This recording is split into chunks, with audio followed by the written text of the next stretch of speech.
What's up, everybody? It's me, Coach Mills here, and today we're going to be breaking down the best and worst supports in Overwatch 2 as of Season 3, because the patch changed everything, and we need to talk about what characters are going to be the best to grind and learn this season, and what characters might be better to avoid. But do me a huge solid and smash that like and subscribe, and I'm going to be going live on stream right now, getting the last role support to GM on my stream, so check it out in the links down below, and let's get into it. The first character that we got to talk about is Ana. Ana is very interesting because I think she's really strong, but there are key weaknesses in her kit. Nade and Sleep are very powerful. She has damage and burst healing, but the reality of it is, in a world where there's divers running around, wrecking balls, Winstons, characters that want to heavily press up or pressure the Ana, it's a tough world. I mean, you need someone else to help you out, and I think that while Ana has infinite potential, and while I think that Ana's power level is incredibly high, she also has huge vulnerable weaknesses. And for these reasons, I'm going to put Ana in the A tier. I think that she's fantastic, but it's going to be up to you to be able to play around your counters, and I don't know if Ana is going to be playable against everything in the field.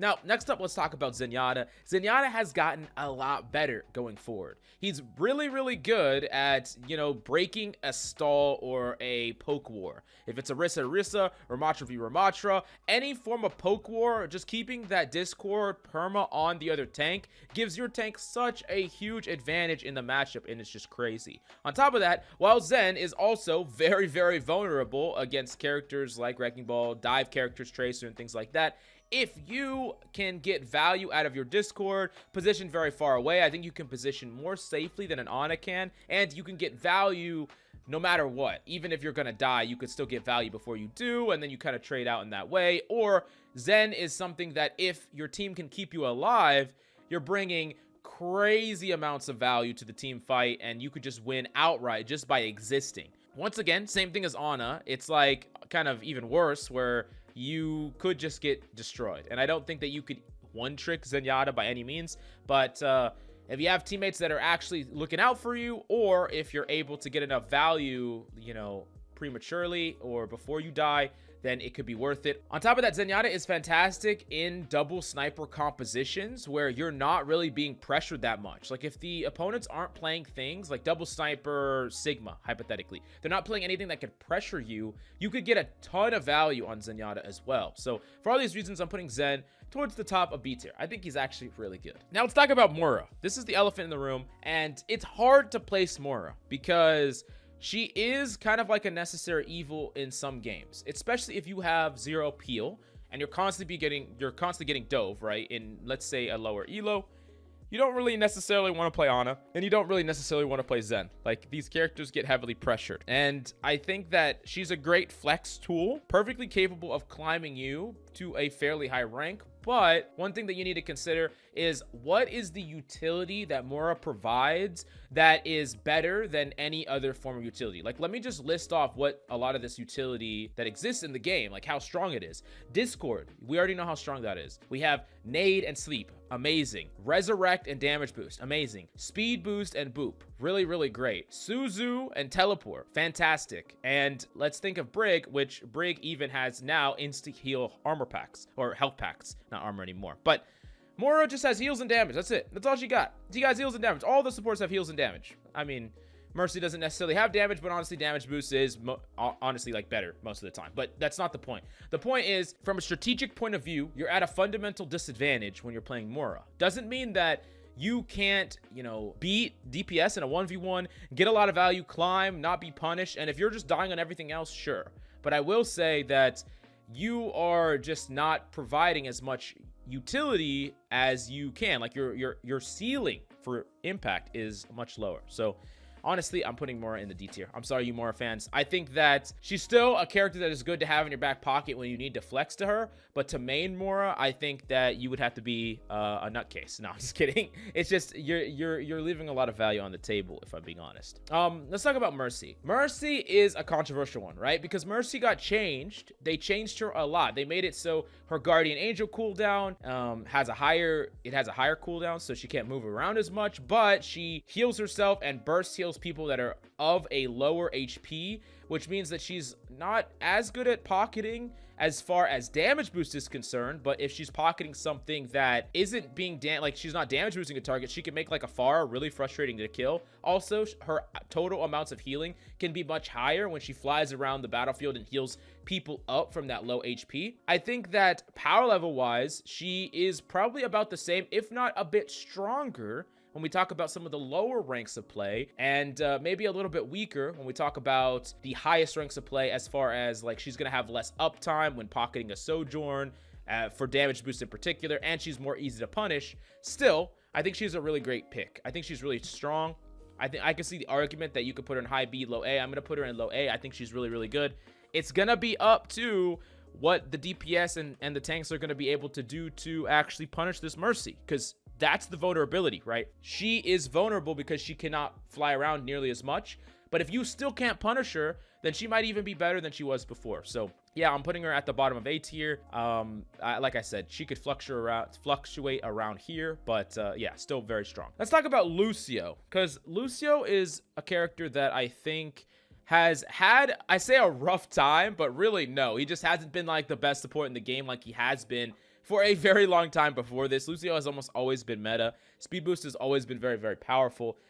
But right now, Lucio's in a strange spot, right? Because I think he's really, really great. And I think he's actually better this season than he has been in the last season. But he also has clear weaknesses. Like, there are ways in which to completely ignore a Lucio. There are some compositions that don't care about his speed. A Lucio has to be adaptable, adapting either a peel sort of style or maybe a more aggressive style. Still, if you're playing him with a composition that can utilize his speed boost, you're playing him with a tank that can utilize his speed boost. Either he could dive in with like a Wrecking Ball or a Winston. Wrecking Ball a little bit harder, but you know, one of the two. He can enable Ramatra, Reinhardt, and even Roadhog hypothetically, or a Junker Queen. I think he's actually really, really strong, but still not like the pinnacle of what you could play right now. I'm actually gonna put him in the A tier. I would probably put him like here is where I put him. Somewhere around here. I think you could make the argument that Mercy is a little bit better, but it's going to depend on the rank and depending on what rank you're coming at this from and the skill level of the people included. It's kind of hard, right? It's hard to make a perfect judge, but I do think that these are all in the same tier in no particular order in the A tier. Now let's talk about Kiriko. Any guesses on where Kiriko goes? It's pretty obvious if you just seen, like, Kiriko has not been changed. She's been the most powerful character in all of Overwatch 2 since her release. And she still is. She still is. Kiriko enables metas, enables tanks, denies powerful, impactful abilities like Nade, keeps people alive, can output a ridiculous amount of damage, has one of the most powerful ultimates in the game, is very hard to punish. I mean, come on. Come on. She's just insane. And you could play her in any composition. A poke composition with Sigma, you play her as, like, she just outputs a super raw amount of damage. And she can get pickoffs herself and just bail him out of bad situations.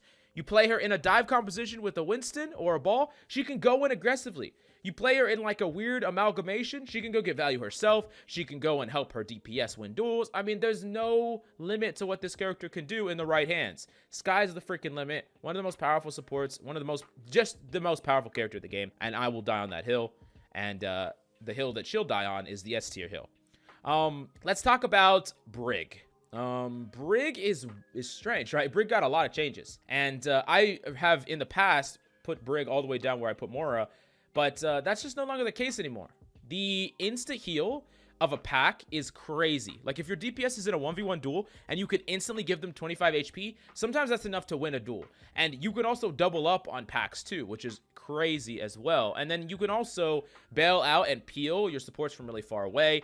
You can just help turn the tides of a battlefield. Like, you're you're a controller of the battlefield where you can really help. Oh, I'm gonna help you, I'm gonna help you, I'm gonna help you. In a way, if your teammates didn't need like an immortality and to live like fully, they didn't need like a Suzu, right? Sometimes just one pack is enough, and then you have more packs in the bank. So while a Kiriko would have had to use like heals and a Suzu, you could have just packed one person, then turned and packed another person. Not saying that that's anywhere the same level of value, because a Suzu can save you from things that Pack will never save you from, but Pack will also it's just a little bit of resources that you can use multiple times, and sometimes that's enough. Sometimes that's super, super strong.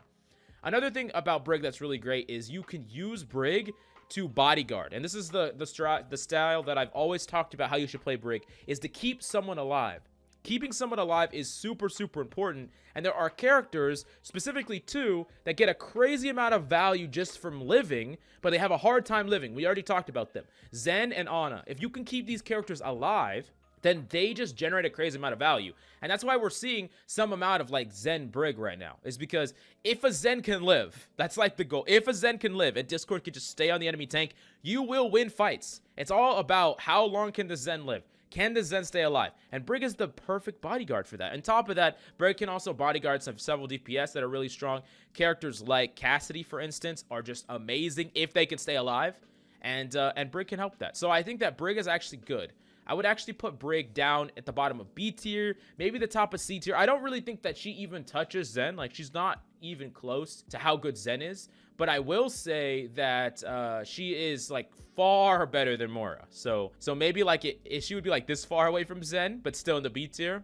I mean, I could put her in the C tier just to make things symmetrical, but I'm not going to, because we're gonna talk about the last support on the list, Baptiste. Baptiste is a weird situation. He's in a weird situation.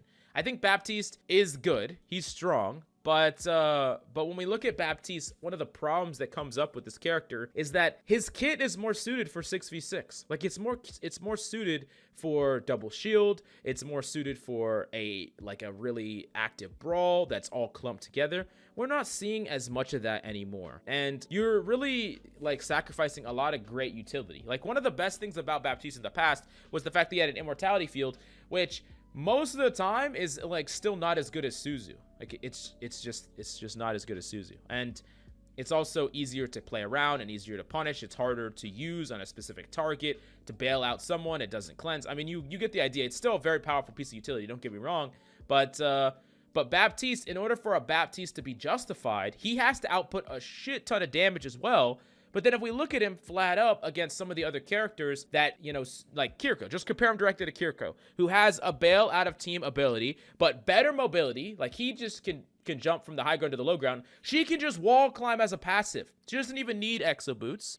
And she can just teleport away. Right? And she has more damage just in the head-to-head. She just does like everything better. The only thing he does maybe slightly better is he could burst heal a little bit more, but that is not what matters. Having a crazy high amount of heals right now is not what will win fights when Kiriko has more than enough heals, can output way more heals. And a big thing that people don't respect enough or think about enough is that Baptiste's ultimate sucks. Like, it's not good compared to most of the other ultimates in the game. Think about all, like, Kiriko's ultimate, fantastic. Nano, fantastic. Beat, fantastic.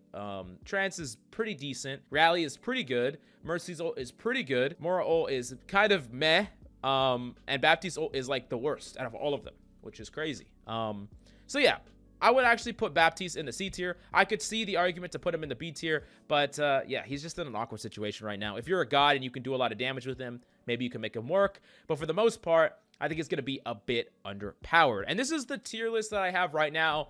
Key movers, I want you to know, is like I moved Mercy down from the S tier. And there's only one character in the S tier. I think that Kiriko is like the linchpin of a lot of these compositions where you could play Kiriko with any freaking composition. And the secondary support, you can kind of pick and choose depending on what the composition is, right? Depending on what you want to add to your comp, what characters you're playing, what DPS you're playing, you can kind of pick and choose and play a little bit of mix and matcher. But this is my Season 3 support tier list. Definitely let me know if there's any characters you think that I missed the mark on down below. And watch me climb support to GM on stream right now in the description down below. And I'll see you next time.